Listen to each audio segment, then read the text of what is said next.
As much as I say, we are no longer surprised by the magnitude of everything. I suppose 2 or 3 years back, 42 billion ringgit was a lot of money. People were surprised.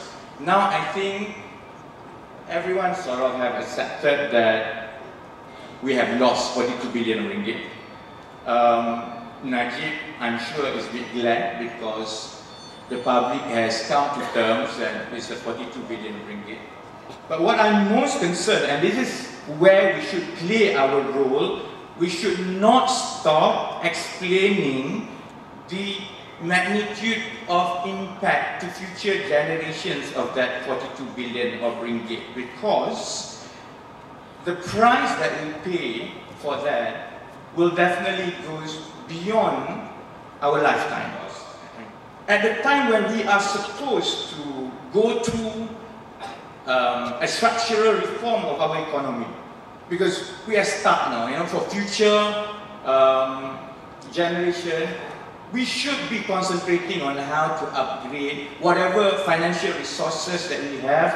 We should use it to absorb whatever changes that we need to go through these few years, but we can't, because 42 billion basically just intertwine everything, so much so that it takes the country's ability to go through economic changes, it robs us of that, and because of that, we are stuck.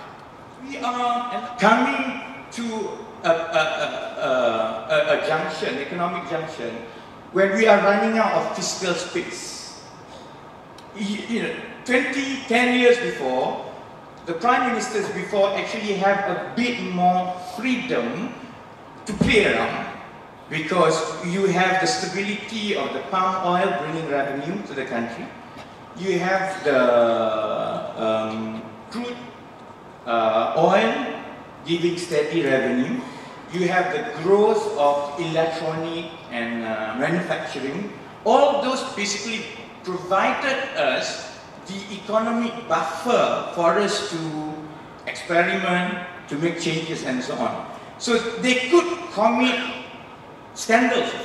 That's why apologies for Najib usually argue that what's the big deal, because previous scandals by Mahathir was bigger in terms of size.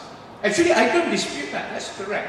Of course, if you take whatever had happened during Mahathir's time and you take into account inflation and so on, of course, the amount of financial mismanagement during Mahathir's reign obviously is more than 42 billion. But there is one big difference.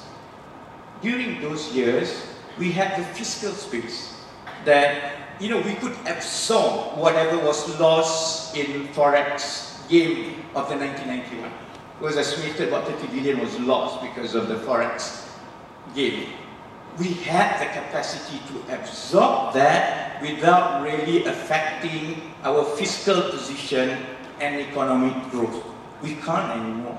We have come to the point that because we are running out of fiscal space, we come to the point that 42 billion ringgit has begun to affect all the leverage that federal government could have had